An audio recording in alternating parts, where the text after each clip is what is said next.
नमस्ते, मैं पल्लवी हूँ और आप भारत एक नई सोच देख रहे हैं। अच्छा, ये वाली कहावत तो आपने सुनी ही होगी कि एक दांत होते हैं दिखाने के और एक दांत होते हैं खाने के। ये अमूमन हाथी के लिए इस्तेमाल किया जाता है, लेकिन आज जो सपा कार्यालय में हुआ है, लखनऊ के सपा ऑफिस में हुआ है, वो कुछ ऐसा ही लग रहा था। दरअसल एक वीडियो सोशल मीडिया पर वायरल हुआ जिसमें एक बच्चे का जन्मदिन मनाते अखिलेश यादव और उनके पार्टी के तमाम कार्यकर्ता नजर आ रहे थे। खुश थे, ठहाके लगा रहे थे, लड्डू भी खिलाई गई, गिफ्ट में बेहतरीन खूबसूरत सी साइकिल दी गई, एक स्मार्ट वॉच समेत गिफ्ट की भरमार थी। ये बच्चा कौन है जिसका बर्थडे सेलिब्रेशन सपा कार्यालय में हो रहा है, ये जानने की उत्सुकता होगी आपको। तो ये जो बच्चा है उसका नाम है खजांची यादव और इस बच्चे का नामकरण भी अखिलेश यादव ने ही किया है।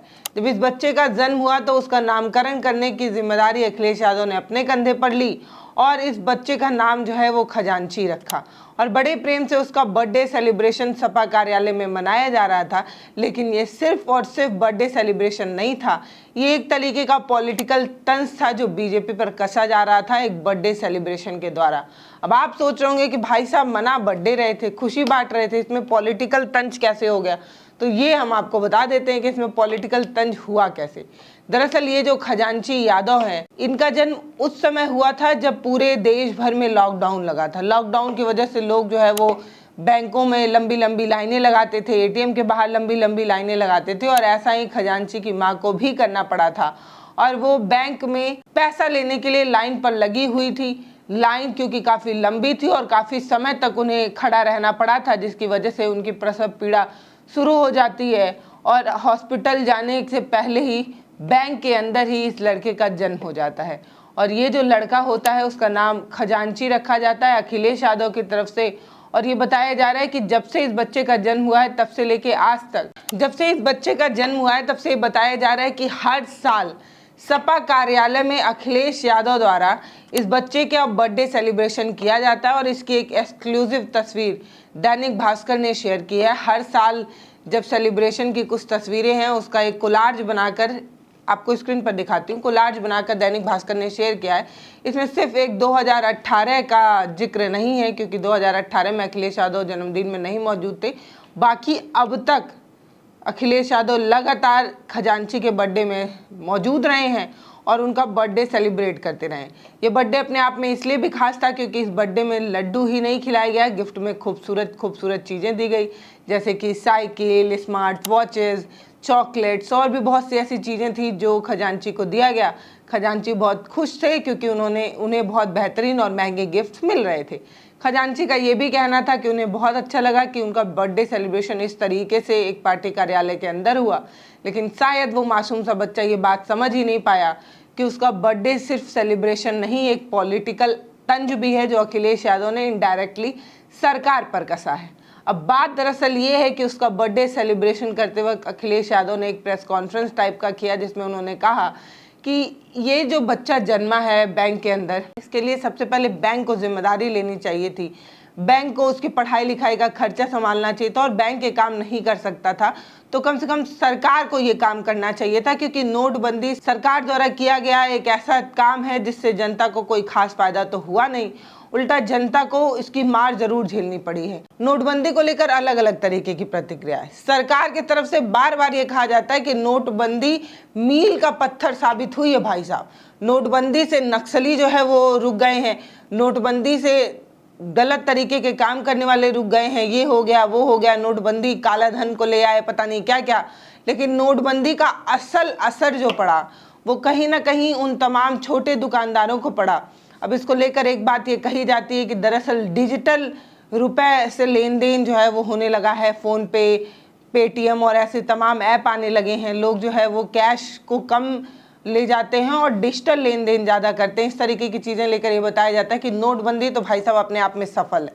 लेकिन सच बात आप सभी को पता है कि नोटबंदी से सबसे ज़्यादा नुकसान हुआ वो छोटे कारीगरों को, वो छोटे व्यापारियों को जिन्होंने नया नया स्टार्टअप शुरू किया था। नोटबंदी को लेकर आज तक ने भी एक आर्टिकल लिखा है जिसमें उन्होंने बताया है कि 5 बड़ी वजहें हैं नोटबंदी की असफलता को आप देख सकते हैं और उसका नुकसान आप देख सकते हैं। पहला जो टॉपिक है उसमें यह है कि लुढ़क गई जीडीपी। जीडीपी जिससे आप देश के ग्रोथ को आंकते हैं वो कम हो गई थी जब नोटबंदी लाया गया था। नोटबंदी की वजह से जीडीपी को नुकसान हुआ था। बेरोजगारी बढ़ गई थी। मैंने आपको पहले ही बताया कि जो छोटे कामगार थे या छोटे छोटे कारोबारी थे, जिन्होंने छोटा छोटा दुकान खोला था, जिन्होंने कोई चिप्स बनाने का काम शुरू किया होगा, कोई फूफी बेच रहा होगा, कोई टॉफी बेच रहा होगा, कोई छोटी गुमटी खोला होगा, उन सब की दुकानें ठप हो गई थी, बंद हो गई थी, क्योंकि आम इंसान के पास पैसा नहीं था, वो सामान खरीद नहीं पा रहा था, जिसकी वजह से दुकानदारी ठप हो गई थी। और जिन्होंने 1, 2, 5 लाख जो भी लगाकर दुकान शुरू किया था, उनका पैसा डूब गया था। दोबारा वो लोग ना तो काम में हाथ डाल पाए और ना कुछ कर पाए, तो वो लोग हो गए बेरोजगार और ऐसे हो गई बेरोजगारी की संख्या बढ़। इसके अलावा बताया गया है कि जो कर्ज है वो बैंकों पर ज़्यादा बढ़ गया। आम इंसान को उस समय सरवाइव करने के लिए बैंकों से लोन लेना पड़ा था। खाने पीने, जीने और दवाइयों के लिए पैसे की आवश्यकता थी।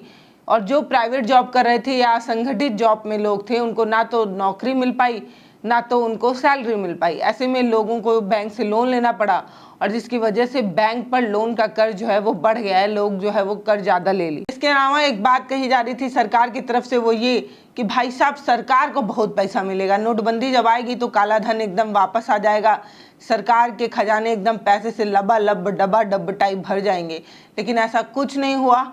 और जो भारतीय रिजर्व बैंक है उसका ये कहना है कि 99.9% पैसा जो है वो कैश वापस आ गया, सफ़ेद पैसा वापस आ गया। तो सिर्फ 1% ऐसा पैसा रहा होगा जिसे काला धन सरकार मान रही होगी और जिसकी वजह से आकर मोदी जी ने नोटबंदी कर दी। तो इन्होंने ये बात साफ की है कि बैंकों को जो है वो पैसा नहीं मिला, ना बैंकों को उतना फायदा हुआ और ना सरकार के खजाने में पैसे की बढ़ोतरी हुई।